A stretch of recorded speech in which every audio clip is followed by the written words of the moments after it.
বিশ্ব খনিকৰ বিশ্বকৰ্মাৰ পূজাক লৈ মাজত মাথো কেইটামান দিন ৰাজ্যৰ বিভিন্ন প্ৰান্তৰ মৃৎশিল্পীসকল এতিয়া ব্যস্ত হৈ পৰিছে মৃন্ময় প্ৰতিমা নিৰ্মাণত।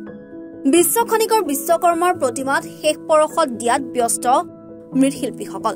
মাৰ্ঘেৰিটাতো দেখিবলৈ পোৱা গৈছে মৃৎশিল্পীসকলৰ ব্যস্ততা।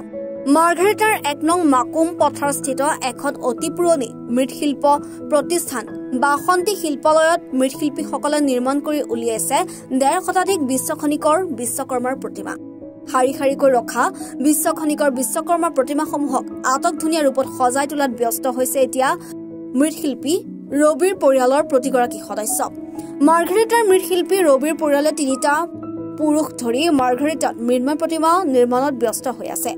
বছৰৰ বিভিন্ন সময়ত বিভিন্ন ধৰণৰ প্ৰতিমা তথা মূৰ্তি নিৰ্মাণত ব্যস্ত থাকে মৃৎশিল্পী ৰবিৰ পৰিয়াল। সমাগত বিশ্বকৰ্মা পূজাৰ পৰিপ্ৰেক্ষিতত বিশ্ব খনিকৰ বিশ্বকৰ্মাৰ প্ৰতিমা নিৰ্মাণত ব্যস্ত হৈ পৰিছে তেওঁৰ লগতে তেওঁৰ 10জনীয়া পৰিয়ালটো। এই বৃত্তিৰে মৃৎশিল্পী ৰবিয়ে নিজৰ পৰিয়ালটো পোহপাল দি আহিছে। বহুত বছৰৰ পৰা আমি জড়িত। আমাৰ ডেটা কৰিলে এতিয়া বৰ্তমান আমি এই পচন্দ কৰি আছোঁ। এতিয়া হয়, আপোনালোকৰ এইটো তাৰমানে বংশানুক্ৰমিক বিশ্বকৰ্মাৰ পূজাক লৈ কেনেধৰণৰ আয়োজন হৈছে, কিমান মূৰ্তি বনাইছে? মূৰ্তি আমি 150মান আছে, সৰু ডাঙৰ মিলি আমাৰ 150মান আছে। আৰু সৰু কাৰ্যৰ ডাঙৰ আমাৰ দূৰ দূৰণিৰ পৰা লৈ যায় মূৰ্তি, ইয়াৰ পৰা তিনিচুকীয়া যায়, ডিগবৈ, মাৰ্ঘেৰিটা। বিশ্বকৰ্মা পূজা প্ৰায় চবৰ ঘৰতে হয় এতিয়া, কিন্তু যাৰ ঘৰত বাহন আছে সিও এটা সৰু মূৰ্তি এটা নিব বিচাৰে। মাৰ্ঘেৰিটাৰ পৰা অভিজিত কাকতিৰ ৰিপৰ্ট, এনি ভাৰত 24।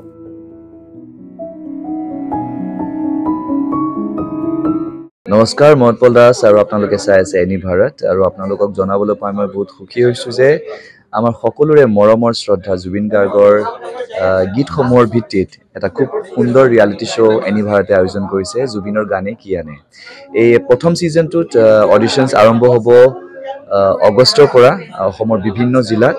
গতিকে মই সমূহ কলাকুশলী, বিশেষকৈ যিসকল প্ৰতিভাশীল গায়ক গায়িকা আছে আমাৰ সমাজত, তেওঁলোকলৈ মই এটা আহ্বান জনাইছোঁ, তেওঁলোকে প্ৰস্তুত হওক এই ৰিয়েলিটি শ্ব'ৰ বাবে। আৰু তাৰিখটো হৈছে 15 আগষ্ট 2024 চন। এনি ভাৰতৰ অডিশ্যন, জুবিনৰ গানে কি আনে।